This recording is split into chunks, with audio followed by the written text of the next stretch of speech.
అండి. Welcome back to our channel LS vlogs. నేనైతే morning routine work అయితే start చేసేసాను. అందరికీ ఏముంటుందండి, డైలీ మార్నింగ్ పిల్లల్ని లేపడం, లంచ్ బాక్స్ ప్రిపేర్ చేయడం, వాళ్ళని స్కూల్‌కి పంపించడం, ఇవే కదండీ ప్రతి ఒక్కరు చేసే పనులు. ఎర్లీ మార్నింగ్ ఇవే ఉంటాయి. ఒక పక్క రైస్ అయితే పెట్టుకున్నానండి. మరొక పక్క వేడి వాటర్ అయితే హీట్ చేసుకుంటున్నాను.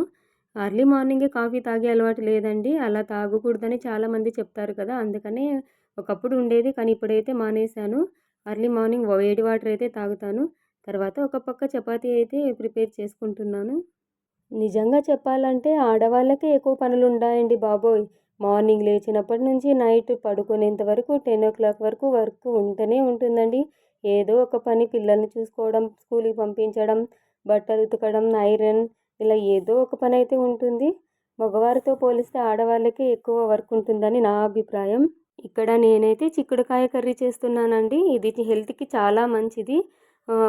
మటన్ తిన్నంత ప్రోటీన్స్ ఉంటాయండి చిక్కుడుకాయ కర్రీ తింటే. ఇంకా కర్రీలోకైతే ఇక్కడ చపాతీ ప్రిపేర్ చేసుకుంటున్నాను. మా బాబుకైతే చపాతీ అంటే చాలా ఇష్టమండి. ఇంకా తన కోసమైతే చపాతీ ప్రిపేర్ చేసుకుంటాను. అసలు చెప్పాలంటే పెళ్ళైన కొత్తలో నాకసలు చపాతీ చేసేకే రాదండి. పిండి కలుపుతుంటే పిండి ఏసినా అది నీళ్ళగా చేతులకు అతుక్కుపోయేది. ఇంకేదో అలాగా చపాతీ తిక్కితే మాత్రం అది ఒక సైడు పల్చగా, ఒక సైడు మందంగా వచ్చేది.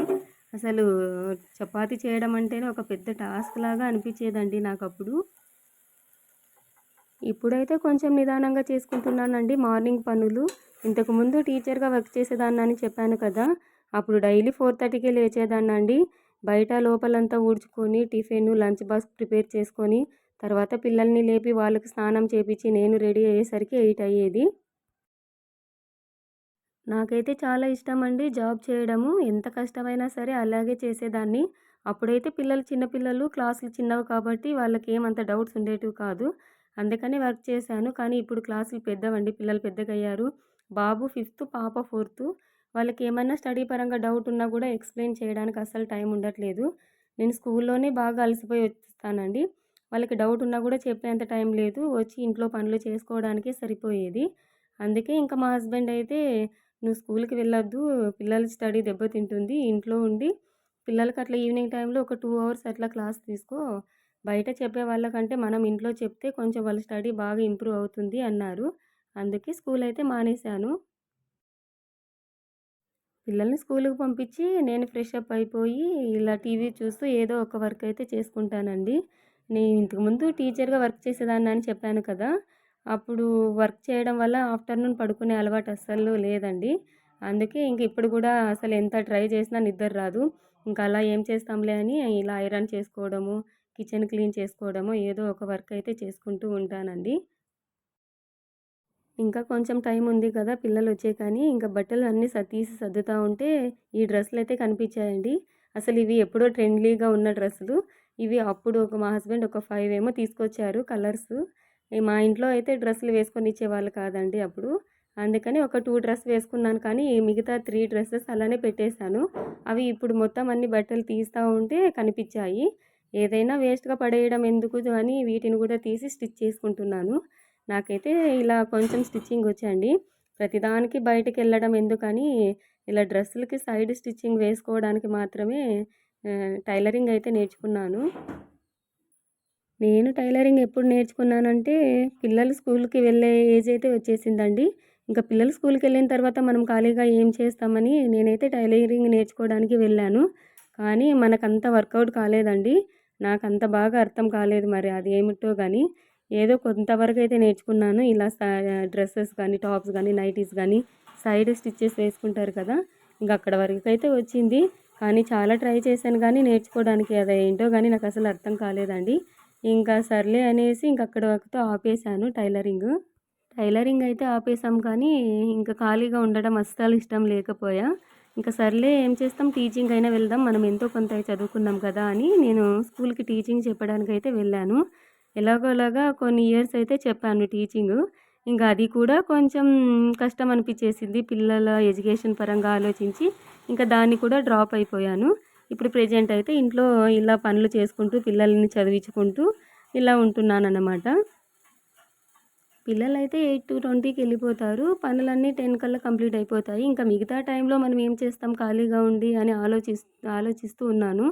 చాలా రోజులు ఆలోచించాను కానీ, ఇలా యూట్యూబ్ చూస్తా ఉంటే చాలామంది ట్రై చేస్తున్నారు. మనం కూడా ట్రై చేద్దాం తప్పేముంది. మనమేమి చేయట్లేదు కదా! మనం ఇంట్లో ఉన్న పనులని ఇలా చేసుకుంటూ పోతే మనకి టైం పాస్ అయినట్టు ఉంటుంది. మనకి కొంచెం నాలెడ్జ్ అనేది పెరుగుతుంది. ఇప్పుడున్న సొసైటీలో మనకు కొంచెం ఔట్ నాలెడ్జ్ అనేది చాలా అవసరము. ఎంతసేపు పిల్లల్ని పెంచి, పిల్లల్ని స్కూలుకి పంపించి, వాళ్ళ పనులు చూసుకుంటూ ఇంట్లోనే బందీగా ఉన్నామనుకోండి, మన మైండ్ అనేది అంత మెచ్యూర్‌గా ఉండదని నా అభిప్రాయం. ఇంతకుముందు బయట వర్క్ చేశాను కాబట్టి, ఇప్పుడు ఇంట్లో అలా వర్క్ చేసుకుంటూ ఉండలేకపోయాను. అందుకని ఇంకా నేనైతే యూట్యూబ్ ఛానల్ అనేది స్టార్ట్ చేశాను. పిల్లలు స్కూల్‌కెళ్ళినప్పటి నుంచి మళ్ళీ వాళ్ళ ఇంటికొచ్చేంత వరకు మనకేం వర్క్స్ ఉండవు కదా!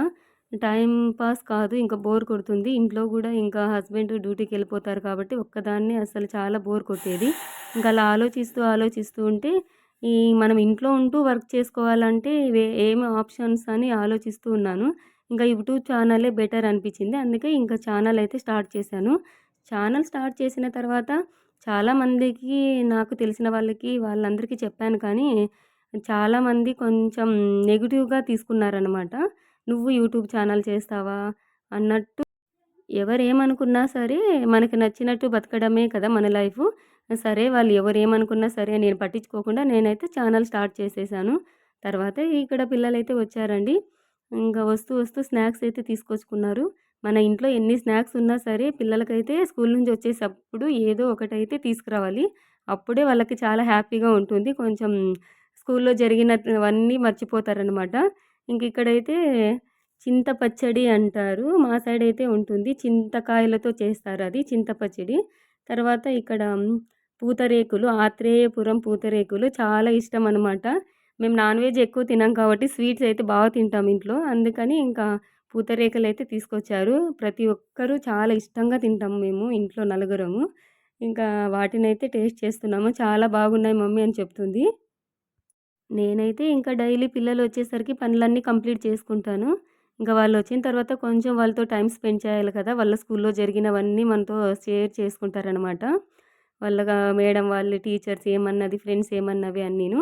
ఇంకా అలా మాట్లాడుతూ పూతరేకులనైతే ఇలా తింటూ ఉన్నాము. తర్వాత మా హస్బెండ్‌కైతే టీ పెట్టిచ్చేసాను.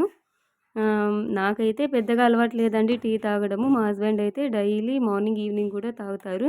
ఇంకా మనకు అలవాటు ఉన్నా లేకున్నా వాళ్ళ కోసం అయితే కంపల్సరీ చేయాలి కాబట్టి ఇంకా ఆయనకైతే టీ పెట్టిచ్చేసాను. రోజంతా ఎన్ని పనులు చేయాలబ్బా అనిపిస్తుంది. కానీ తప్పదండి. మనం ఎన్ననుకున్నా వర్క్స్ అయితే చేయాలి. మనం ఒక్క హాఫ్ అన్ అవర్ గనక రెస్ట్ తీసుకున్నామనుకో ఎక్కడి పనులక్కడ ఆగిపోతాయండి. అలా అనుకోని ఉన్నామనుకో తర్వాత మనమే సఫర్ కావాల్సొస్తుంది. చాలా పనులన్నీ పెండింగ్ పడిపోతాయి. కాబట్టి ఎప్పుడు పనులు అప్పుడు చేసుకుంటూ ఉంటే మనకు గూడా కొంచెం రిలీఫ్ అనిపిస్తుంది. ఇంకా పిల్లలు ఇంటికొచ్చిన తర్వాత డైలీ వాళ్ళ స్కూల్‌లో ఏం జరిగింది, వాళ్ళ టీచర్ ఏమన్నారు, ఫ్రెండ్స్ ఏమన్నారు, ఇలా ఎమోషన్స్ అన్నీ చెప్పుకుంటూ ఉంటారనమాట. వాటి గురించి అలా ఎక్స్‌ప్లెయిన్ చేస్తూ ఇలా ఈవినింగ్ అయితే టైమ్ స్పెండ్ చేస్తూ అందరం అలా కూర్చొని హ్యాపీగా కబుర్లు చెప్పుకుంటూ ఉంటాము. ఇదండి మా డైలీ రొటీన్ వ్లాగు. ఈ వీడియో గనక నచ్చినట్టయితే లైక్ చేయండి, షేర్ చేయండి, సబ్స్క్రైబ్ చేయండి. Thank you for watching. Bye.